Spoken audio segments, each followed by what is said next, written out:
Bueno, en polarización en el emisor, antes estábamos con polarización de base, o sea que la resistencia va insertada a la base, ahora va insertada hacia el emisor. Entonces, en este circuito, lo primero que tenemos que hallar es el voltaje de emisor. Entonces, por las leyes de malla de Kirchhoff, entonces la fuente de base menos el voltaje base emisor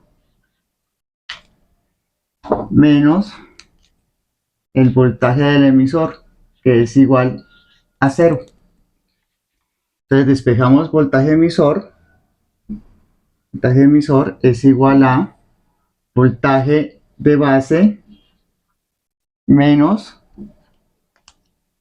voltaje base emisor, que es por la segunda aproximación. Entonces voltaje emisor es igual a voltaje de base 2.5 voltios menos voltaje base emisor 0.7 voltios, que es la constante.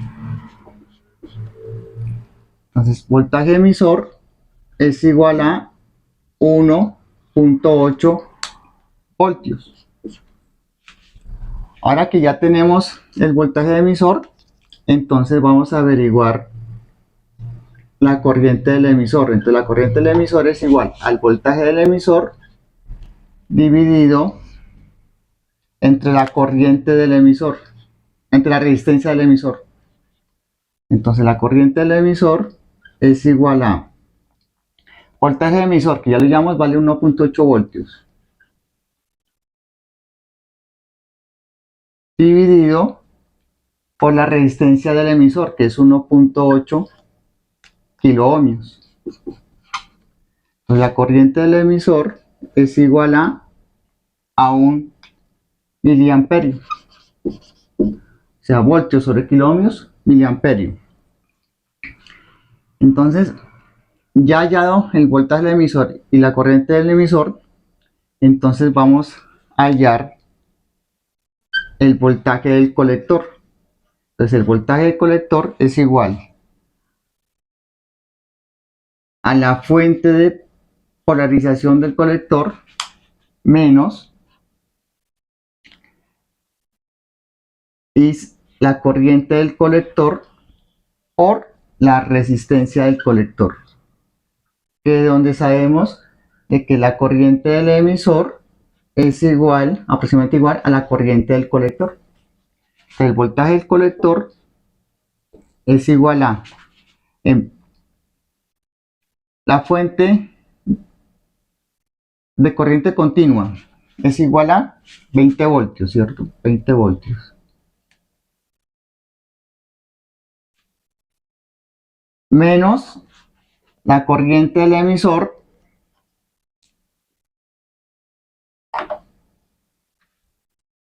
la corriente del colector, que es la del emisor, que vale 1 miliamperio. Dividido, multiplicado por la resistencia del colector, que es 10 kilo ohmios.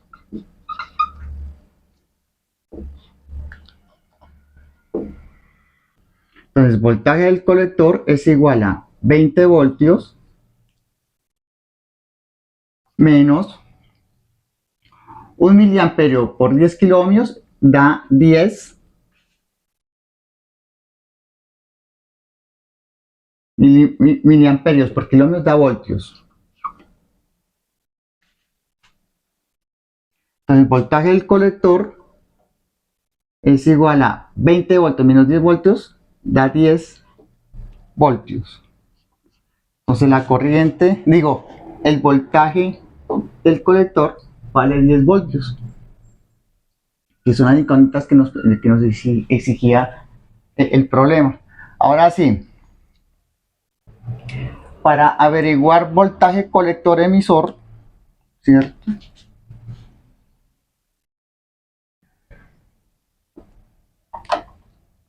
Para hallar, digamos, para dar un paso más de voltaje colector emisor,